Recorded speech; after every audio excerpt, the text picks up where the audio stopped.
सोचिए, अगर एक पल में हमारी जिंदगी से बिजली गायब हो जाए, ये ख्याल ही भीतर डर भर देता है। लेकिन भारत के कुछ हिस्सों में ये ख्याल नहीं बल्कि एक हकीकत थी। आजादी के 77 साल बाद भी गांव अंधेरे की कैद में सांस ले रहे थे। उनमें से एक गांव है तिम्मेनार। बीजापुर के जंगलों में बसा ये गांव, जहां लोग नक्सलवाद के काले साए में जीने पर मजबूर थे। बच्चों की आंखों से उम्मीद की रोशनी गायब थी और औरतें रात में चूल्हे की मध्यम लौ में खुद को तलाशती थीं। ये अंधेरा केवल रात का साया नहीं था, ये उम्मीदों की अंतिम सांस थी। लकड़ी का जला के फिर जाते थे सर, लाइट उट नहीं था, क्या करके जाएंगे। फिर समय क्या उतना उजेला भी नहीं था, क्या है सांप बिच्छू तो सब बात ज्यादा होता था उस समय। लेकिन तिम्मेनार अकेला नहीं था। मुदबेंदी, कांवड़ गांव, पालनार, बस्तर की धरती पर ऐसे अनेक गांव थे जहां हर शाम सूरज के ढलते ही अंधेरे की सलाखें उतर आती थी, जहां उम्मीदें छोटी थी और नक्सलवाद का खौफ बड़ा। 2005 से तलवा जुड़ूम शुरू हुआ, तब जैसे बिजली खंभा, रोड को पूरा काट दिए, रोड को बिजली को भी छोड़ दिए। ऐसी बहुत कई घरों को गिरा दिए, लोग वहाँ घरों से बेघर हो गए। पालनार का तो ऐसा जिंदगी हो गया था सर। हम लोग जब स्कूल समय में हम लोग तो बाहर जाके पढ़ते थे, लेकिन न घर आने के बाद ना हम लोग को पढ़ने की कोई सुविधा नहीं थी। कहा जाता है एक दिया भी अंधकार मिटाने के लिए काफी होता है, और जब वही दिया किसी संकल्पवान प्रधान सेवक के हाथों जले तो वो अंधेरे और माओवादी खौफ के खिलाफ एक निर्णायक जंग बन जाता है।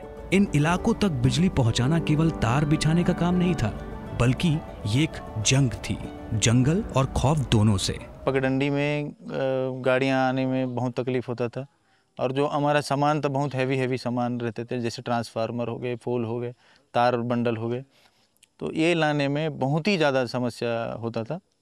क्या है, कभी कभी गाड़ी पलट जाती थी, क्योंकि नाले तो बहुत सारे हैं यहाँ पे, नाले में गाड़ी फंस जाती थी, वो 2-3 दिन लग जाता था वहीं पे।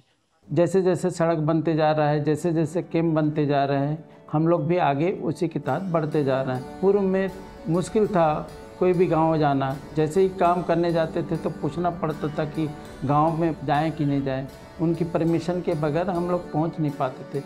लेकिन आज कैंप हो गया है तो कैंप के बदौलत हम लोग भी जा पा रहे हैं और काम को कर पा रहे हैं। हर खंभा सुरक्षा के घेरे में गड़ा और हर तार नक्सलवाद के साए को चीरता हुआ गुजरा। इंजीनियरों के हाथों में औजार थे, सुरक्षा बलों के हाथों में ढाल, और दोनों का केवल एक लक्ष्य था, उजाले को लोगों तक पहुंचाना।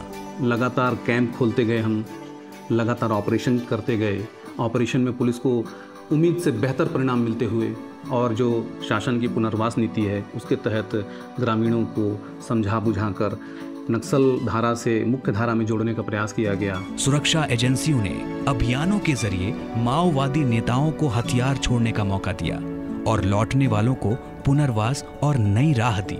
सड़कें बनी, स्कूल और अस्पताल खुले, और पहली बार गांवों में बिजली पहुंची। जहां कभी लाल आतंक फैला था, वहीं अब नेटवर्क और डिजिटल सेवाएं पहुंच चुकी थी। आज क्या है, मोबाइल चार्जर हो रहा है, चार्जिंग हो रहा है, और पढ़ाई भी अच्छा हो रहा है, और घर में लाइट है तो बच्चे लोग भी स्कूल से आके घर में अच्छे से पढ़ाई करते हैं। लाइट जब आ गया है तो उस वजह से अभी मतलब रात के 10 बजे तक दुकानें खुलती है, पंखे चलते हैं, टीवी चलती है, न्यूज़ देखते हैं। महिलाओं को भी अच्छा लगा, जैसे सांप बिच्छू ये सब का डर जो उनके जीवन से निकल गया। अभी तो घर घर लाइट है तो लोगों के लिए अच्छा, घर घर में रोशनी आया तो लोग खुश हैं। और फिर गांव की गलियों में पहली बार बल्ब जले, बच्चों ने रात में पढ़ाई शुरू की, औरतों ने अंधेरे के डर से मुक्त होकर बाहर कदम रखा, और रात की गलियां रोशनी और रौनक से भर उठी। आज जब हम इन गांवों से गुजरते हैं तो ये रोशनी केवल एक सुविधा नहीं बल्कि एक गवाही है कि इच्छा शक्ति हो तो अंधेरा हमेशा हारता है।